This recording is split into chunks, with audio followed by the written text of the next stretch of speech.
Hello everyone, welcome to my YouTube channel.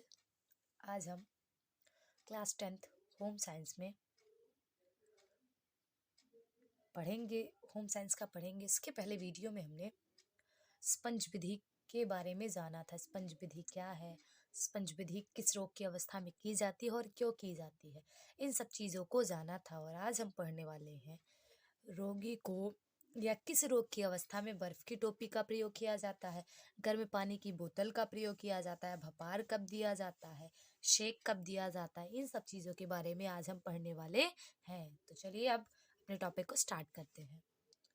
तो जो प्रश्न दिया है आप भी देखिए, बर्फ की टोपी का प्रयोग किस प्रकार किया जाता है, इसके प्रयोग में क्या सावधानी रखी जाती है, या बर्फ की टोपी का प्रयोग कब करते हैं। ये देखिए 2012, 13, 14, 15, 90, 2020, मतलब ये लगभग ईयर में आया हुआ है। तो ये मोस्टली इम्पोर्टेंट ही है, इसको हम जान लेते हैं। देखिए बर्फ की टोपी जो टोपी होती है, या आप कह सकते हैं बर्फ का थैला, यह विशेषतः किसी स्थान पर सूजन आ गई हो, या अधिक दर्द हो रहा हो, या तेज ज्वर की दशा में, इन सब चीज़ों को अ, इसका प्रयोग किया जाता है। जैसे कि किसी को ज्वर आ गया हो, फीवर हो गया हो, या फिर किसी को बहुत ज़्यादा पेन हो रहा हो, किसी को सूजन आ गई हो, या फिर रक्तस्राव जो ब्लड है वो बहुत ज़्यादा निकल रहा हो, तो ऐसी अवस्था में अगर बर्फ़ की टोपी का प्रयोग किया जाता है या बर्फ़ के थैले का प्रयोग किया जाता है, तो उन रोगों से या उन अवस्था में क्या होता है, फायदा मिलता है।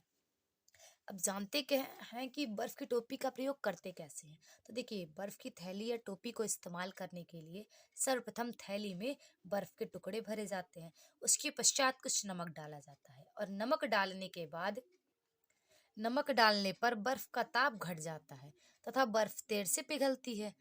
फिर क्या करते हैं, थैली में जो हवा भर गई होती है उसको दबा करके निकाल देते हैं और थैली को बंद कर देते हैं। अब जिस स्थान पर या जो दर्द वाला स्थान है या रक्तस्राव वाला स्थान है, उस स्थान पर बर्फ की थैली को पहले एक कपड़े में लपेटते हैं और उस पर उसको रख देते हैं। अगर आप 4 से 5 मिनट लगातार रखेंगे तो वह नुकसान हो सकता है, इसलिए थोड़े थोड़े समय के अंतराल में उसको रखा जाता है।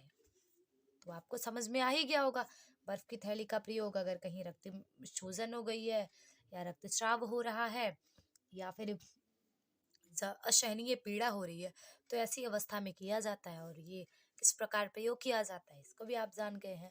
तो अगर परीक्षा में आता है तो आप इसी प्रकार से, जैसा हमने आपको बताया है, उसी टाइप से आप लिख दीजिएगा। चलिए अब हम जानते हैं गर्म पानी की बोतल का प्रयोग क्यों किया जाता है या किस समय किया जाता है। देखिए गर्म पानी की बोतल जो होती है, यह एक प्रकार से सेक देने के लिए होती है, एक प्रकार से सेक देने के लिए होती है।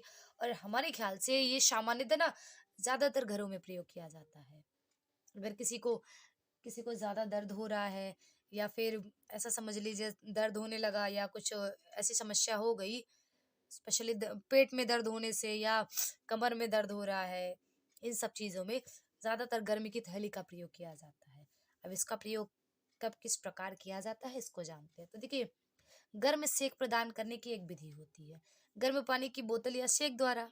और इसको सेक करने के लिए सबसे पहले क्या करते हैं, एक रबड़ की थैली होती है, रबड़ की थैली का इस्तेमाल किया जाता है। और इसमें यथा मतलब आप समझ सकते हैं, जितना लेवल हो उसके हिसाब से पानी डालना चाहिए। ऐसा नहीं कह सकते कि बहुत ठंडा बहुत गर्म पानी, गुनगुना पानी उसमें डाल देते हैं। और पानी डालने के बाद क्या करेंगे, बोतल जो होता है उसको आधा भरना चाहिए, और बोतल को आधा भरने के बाद वायु को दबा के बाहर निकाल दीजिए। फिर ढक्कन को लगा देना चाहिए, और ढक्कन को लगाने के बाद जो बर्फ की थैली पानी से भरी हुई है, सॉरी, जो गर्म पानी की थैली है वो भरी हुई है, उसमें क्या करेंगे, उसे कॉटन के कपड़े में या सूती कपड़े में सेक करके, जो स्थान है मतलब जिस स्थान पर पीड़ा है उस स्थान पर उसको रख देते हैं। और उस स्थान पर रखने से व्यक्ति को उस रोग से निजात मिलता है, थोड़ा उसे अच्छा फील होता है उस चीज़ का प्रयोग करने से। या आप कह सकते हैं गर्म पानी की सेक का प्रयोग करने से अगर कहीं पे अधिक पीड़ा हो रही है तो क्या होता है, फायदा मिलता है। अब आगे, लेकिन ये भी, इस बात का भी विशेष ध्यान रखना चाहिए कि पानी बहुत ज़्यादा गर्म ना हो, और साथ ही साथ सूती कपड़े का भी प्रयोग करना चाहिए। अगर पानी बहुत ज़्यादा गर्म होगा तो जिस स्थान पर उसे रखा जाएगा वह त्वचा झुलस जाएगी, और जब त्वचा झुलस जाएगी तो पीड़ा भी होगी, और फिर देखने में भी अच्छा तो लगेगा नहीं। और साथ ही साथ दर्द भी हो सकता है। इसलिए इन सब बातों का ध्यान रखना चाहिए। अब हम देखते हैं भपार विधि के बारे में, या भपार विधि है क्या। देखिए, भोपाल लेना भी एक प्रकार से गर्म सेक ही कहलाता है। गर्म सेक की विधि में पानी की भाप से गर्म सेक लिया जाता है। इस प्रकार गर्म सेक मुख्य रूप से गले तथा श्वसन तंत्र के विकारों के लिए किया जाता है।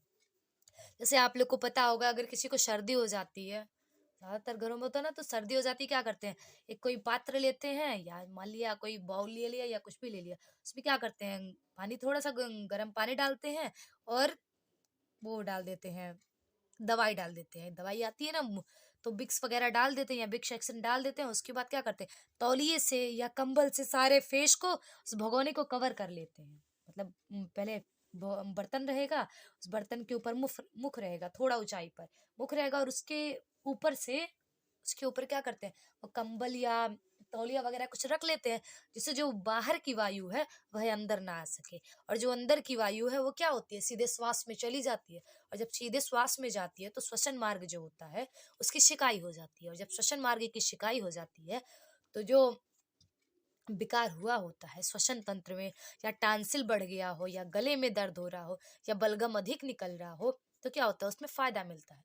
जैसे ही जब वह श्वसन तंत्र के, या बोल सकते हैं जब नाक के द्वारा वह वायु, या मुख के द्वारा वह वायु अंदर जाती है, तो जो विकार हुए होते हैं बीच में, जो भी चीजें होती है वो क्या होती है, वह सब साफ होने लगती है। श्वसन तंत्र को एक प्रकार से एकदम अच्छा फील होने लगता है। मतलब ये है कि सीधा सीधा कह सकते हैं, जब श्वसन तंत्र होता है ना, उसको क्या मिल जाता है, एक सेक मिल जाती है। जब श्वसन तंत्र को एक सेक मिल जाती है तो पूरे रास्ते साफ हो जाता है, पूरा रास्ता क्लीन हो जाता है, और जो बीमारी होती है वह खत्म हो जाती है। तो इतना आप सब नोट्स बना लीजिएगा और इसको पढ़ते रहिएगा। अब बाकी बाकी जो चीजें बचती हैं उसको हम अगले टॉपिक में पढ़ेंगे। Thank you.